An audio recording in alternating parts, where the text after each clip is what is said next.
The chances of anyone sitting at home right now asking themselves the question, I wonder if Seedpeople is worth watching, is probably quite slim, but that's never stopped me from smashing down the front door and answering the question anyway, and the answer is no. Our story begins in hospital. We know this because someone has hastily thrown up a bit of cardboard in front of an unrelated building. And just pause for a moment. It's only on editing this video together that I've noticed this man is walking backwards for no reason. This has absolutely nothing to do with anything else that happens in the film, and I have no idea why he's doing it. This guy is walking normally, and this guy, who we'll never see again, is being needlessly suspicious. Anyway, moving on. Our unfortunate lead, Tom Baines, is apparently suffering from a concussion. We know this because this definitely legitimate doctor tells this definitely legitimate FBI agent. This man is under my care. I have to talk to him right now. This is a matter of national security. If you interrupt again, doctor, I'll place you under arrest. FBI man demands to know what happened in Comet Valley, suggesting that he knows about them. And as this film is called Seedpeople, we can all happily assume the them in question is seed-based. Comet Valley Bridge. When I arrived, they were closing it 3 days for repairs. Tom explains that he headed back to his hometown of Comet Valley because, well, he doesn't really explain that bit, but he's actually here to give a talk on meteorites because he's some sort of space rock expert, and this tiny town will definitely be a great place to show off his expertise. He's off to stay at an ex-girlfriend's bed and breakfast, and because this is the 90s, his ex-girlfriend is a good 2 decades younger than he is, and also she really fucking loves Native American iconography, which is never explained or relevant in the slightest.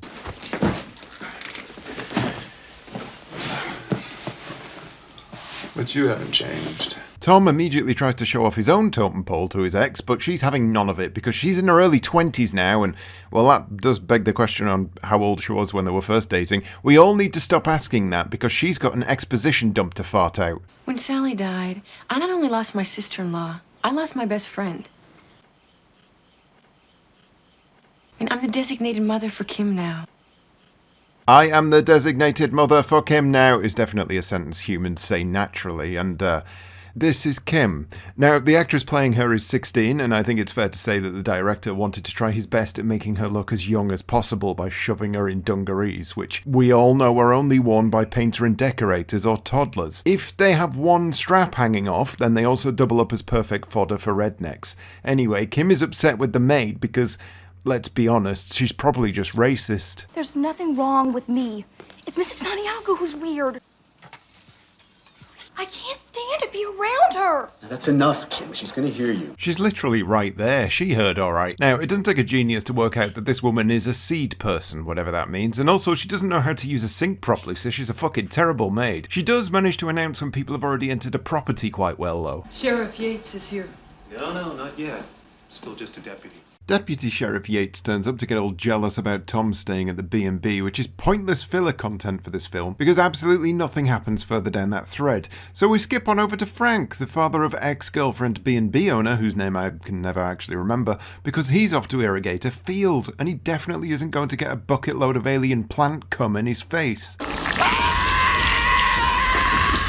Oh, no, tell a lie, there it is. Now, as expected, being sprayed with plant batter has turned poor Frank into a seed person. In particular, this seed person that uses its arms to slowly drag itself about. But, for reasons, seed people can also transform into their human host. And please prepare for me to ask the question, why not just remain in your human form because being a seed person offers no benefits at all, roughly 15 times throughout the runtime of this video? It is almost never not relevant. Here's a secondary question though. We've just seen how humans get turned into seed people, and it's thanks to this plant found in the middle of a field. And so far, we know of just 2 seed people, Frank and the maid. Now please answer this. What the fuck was the maid doing out in the middle of a field of crops on her own in order to get seed-personed in the first place? Here, let me make you more comfortable. Now just try to remember. What about Doc Roller? FBI man asks about someone called Doc Roller, but Tom decides to waffle on about some Indian murals instead, ones he's decided definitely mean a meteorite or comet or something landed here 500 years ago, because of course he'd think that. The man is space rock obsessed. It's all he ever bangs on about. Back at the B&B though, Kim, the 10-year-old, 16-year-old, is trying to gather evidence of seed people with her gigantic camcorder.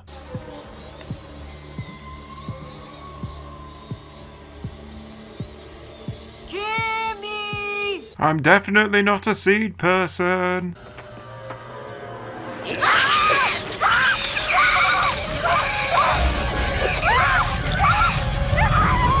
Why not just remain in your human form? Being a seed person offered no benefit at all, outside the fact you can rip off critters too and roll after her, but you could have just walked up to her as the maid and strangled her to death or something. There was literally no reason to reveal that you are, in fact, a seed person. Kim, what's the matter? Man, that kid is super racist. A couple of days ago, Kim starts this thing about Mrs. Santiago. Heidi. They're paying guest, remember?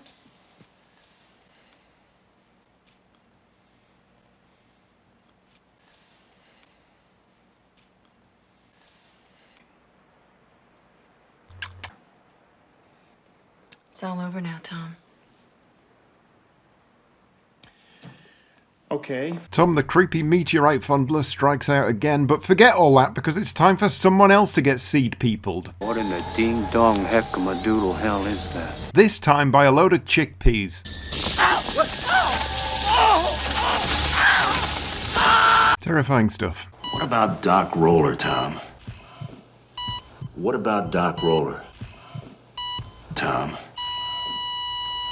Doc had the reputation of being the town nut. Tom briefly talks about Doc Roller, but quickly changes the subject to talk about himself and his amazing meteorite talk that he did to a crowd of roughly 20 people.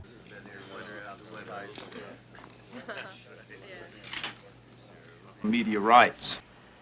Meteorites. Meteorites. And this is a picture of the meteorite. Meteorite.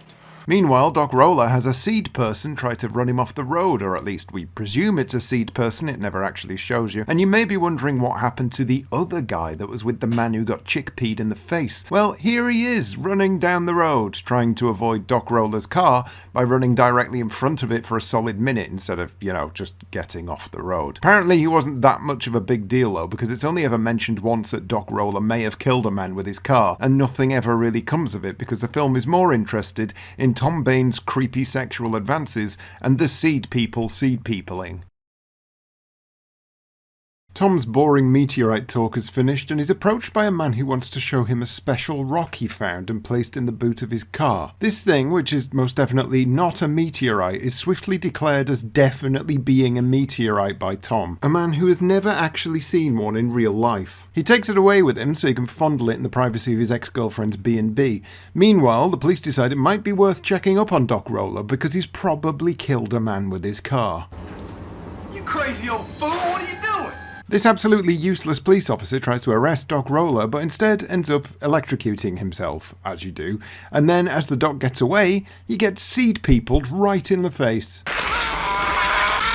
Now this seed person is the only seed person I can actually see the point of because it can fly, even though it doesn't appear to have wings. But obviously, flight is very useful, unlike dragging your arse across the floor slowly. Hint, hint. Back over to Tom, he's employed the help of ex-girlfriend B&B owner and her sister Kim to gently brush this definitely not a meteorite, and he's not just getting their help because he's too lazy to do it himself.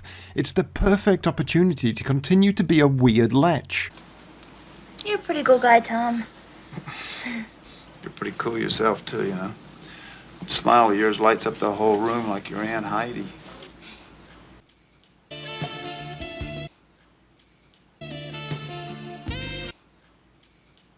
Very comfortable scene, I'm sure you'll agree. Tom heads back inside, but his door seems to be locked. Unbeknownst to him, the maid is in there rifling through his triflings. So, in this scenario, any creature capable of critical thought would simply say, "Hello, sorry about that, I was just cleaning the room." But no, instead she turns into a seed person so she can go "Bleh" at him, and then turns back into the maid again. Are these aliens just desperate to be found out?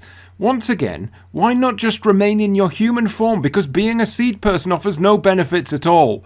It's the common theme throughout this entire film, I swear to God. What about Doc Roller? They can't get me. None of them can get at me. You're one of them, I bet. Whose side are you on? Are you on the side of science? Or are you on the side of seeds? Which I guess technically is also sort of a science. Doc Roller yabbers on about stuff without really explaining anything properly, but he does at least tell Tom that he's dealing with a seed, not a meteorite. He then tells Tom to go and get the deputy sheriff, which he does, but...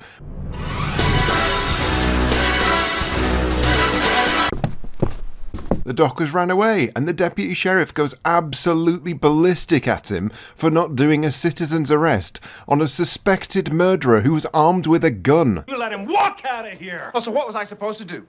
Eat the gun and throw him over my shoulder? Eat the gun and eat the gun and walk! Eat the gun and eat the gun and walk! Eat the gun and eat the gun and walk! Eat the gun and eat the gun and walk! I don't know, Tom. You're the guy that went to college. You should have been smart enough to think of something. I'm not sure men who study meteorites are known for their brute strength, officer. Maybe chill the fuck out. Tom does a bit of investigating on Doc and finds that he's been doing some investigating of his own. Seed-vestigating, you may say. That is very clever. And while all that's going on, 12-year-old Kim has snuck out with a shit camcorder to try and most likely fail to get more evidence of the seed people she's so ruddy obsessed with. Here comes another one. Here, honey. Daddy wants to talk to you. Once again, probably would have been able to catch him if you'd remained in the human form you were already in.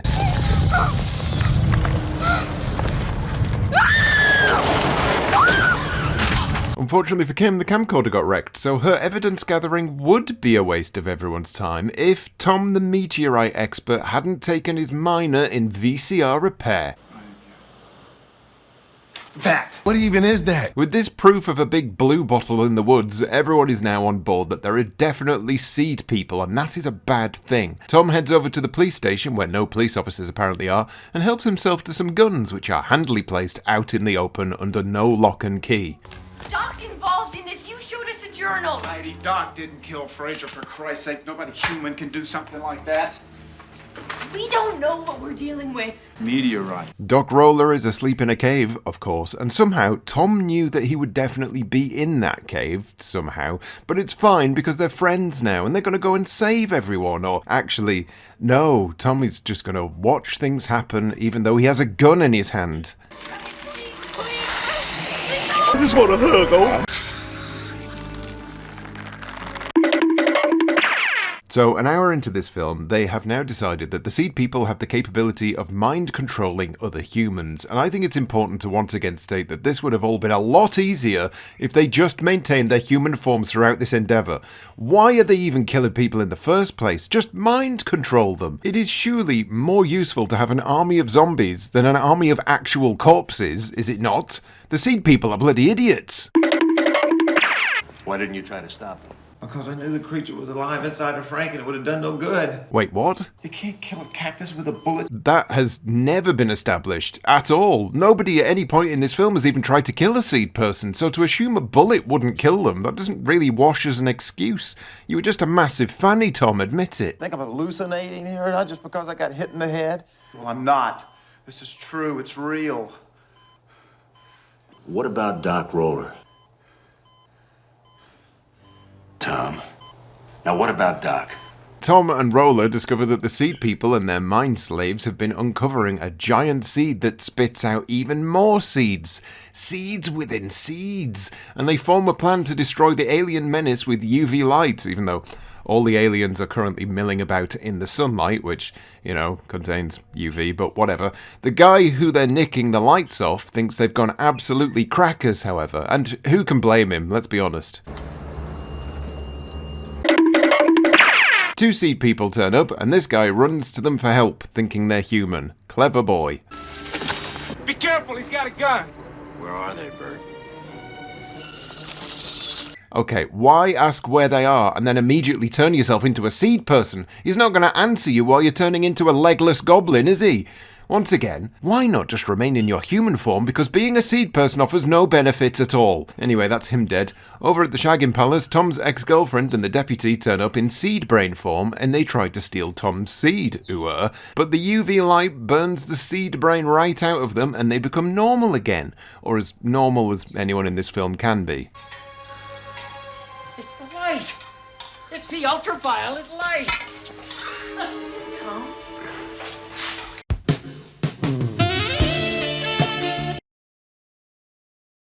They form a plan to build a crappy, ramshackle UV trap and lure all the seed-brained people into it, which would have worked if the deputy didn't just plough his truck right through it.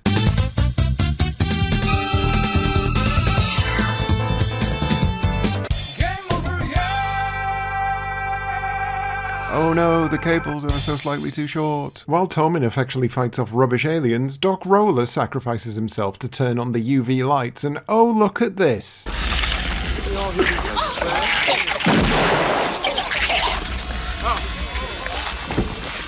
So guns do work, Tom. Don't you understand? You can't kill a cactus with a bullet. The fact is, you are a liar, aren't you? The town is now saved, but the seed maid escapes in a van full of seeds, and Tom, who has successfully achieved nothing in this film so far, manages to blow up the van before falling over and banging his head on a rock in the least convincing way possible.